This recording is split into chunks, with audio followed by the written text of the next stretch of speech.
আসল সুখ কোথায় জানেন? অন্যের মুখে হাসি দেখার মধ্যে সুখ। আসল শান্তি কোথায়? অন্যকে ভালো রাখার মধ্যে সুখ। আমরা পাই না কেন জানেন?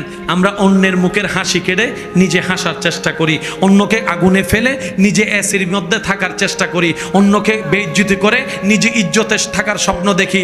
কখনো পাওয়া যাবে না, কখনো পাওয়া যাবে না। কারণ রবের বান্দাকে, রবের সৃষ্টিকে যে কষ্ট দিবে, রব তাকে কখনো ছাড়বে না, রব তাকে কখনো ছাড়বে না, রব তাকে কখনো ছাড়বে না। রব্বুল আলামিন অতীত বর্তমান সব জানার পরও হাসরের বিচার রেখেছেন।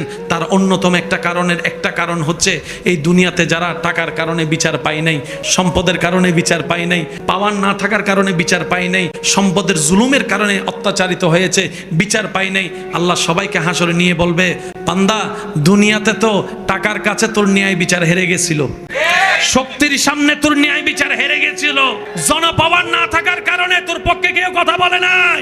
ও বান্দা, হাসরে আনছি আমি, আল্লাহ আছি তোর পক্ষে, এবার আমি ন্যায় বিচার করেই দেখাবো। আল্লাহ আমাদের সবাইকে বুঝার তৌফিক দান করুক। আমিন।